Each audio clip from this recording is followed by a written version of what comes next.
Бүгін біз сіздермен бірге кішкентай аптечка немесе косметичка тігу жолын үйренетін боламыз. Біздерде мына жерде ыңғайлы, өзімізге ішінде артық нәрсесі жоқ, іші деген жаңағы бекамен өңделген, көлемді, ыңғайлы, өзімізге сыртынан наклейка жапсырсаңыз да болады. Ал бізге тігу үшін 32-де 25 мата керек. Сосын паутина керек, астар мата керек. Біздер өлшемін қиып алдық, мінекей дайындап алдық, барлығын өзімізге ыңғайлы етіп. Енді бұны барлығы да 32-де 25 болады. Ұзындығы 32, ені 25.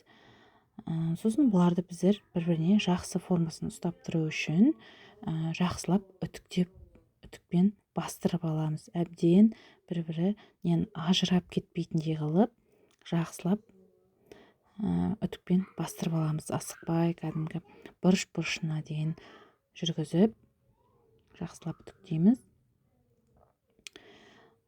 Артын қарап аламыз. Әбден жабыспаған жер болса, қайтадан жапсырып аламыз. Енді біз үтіктеп болғаннан кейін бізге мінекей қолымдағы бар нәрсе ол бекі қызыл түрі болды, сосын қызыл замок болды. Өте оңай әрі тез тігіледі. Біздерге жаңағы ең бірінші замогын тігіп алатын боламыз. Замокты оң бетіне қаратамыз да, оң бетіне қаратамыз да, машинкада тігетін боламыз. Қандай машинка болса да бәрібір. Сосын жаңағы лапкасын өзіңізге замок салатын лапкаға ауыстырып аламыз. Замок тігетін кәдімгі қандай болса да ыңғайлы. Мысалға менде потайной замок тігетін лапкада, басқа лапка жоқ менде. Сосын екі жағын тігіп алдық. Біздер жаңағы замоктарымызды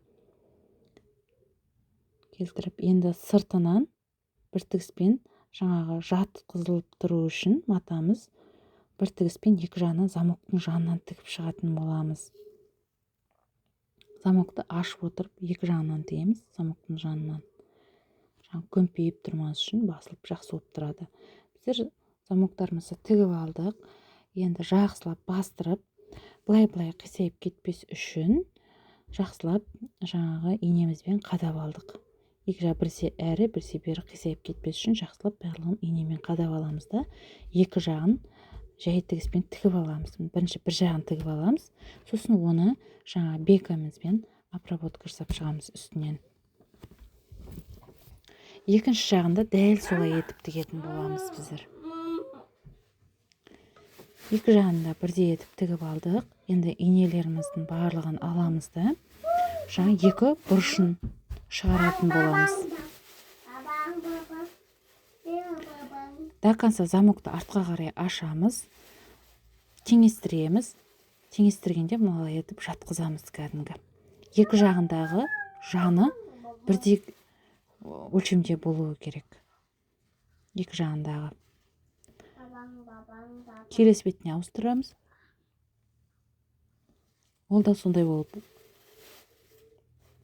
Сосын жаңағы бұрышымызды біздер деген ручкамен белгілеп аламыз. Ручкамен белгілеген жерімізді кәдімгідей бір тігіспен тігіп шығамыз. 2-3 қайтара. Сосын бекамен керек сантиметрлі екі жақ шетін ішке қайыра отырып, керек мөлшерде тігіп шығатын боламыз. Біздер мінекей екі жағында тігіп алдық, мінекей. Екі жағында тігіп алдық.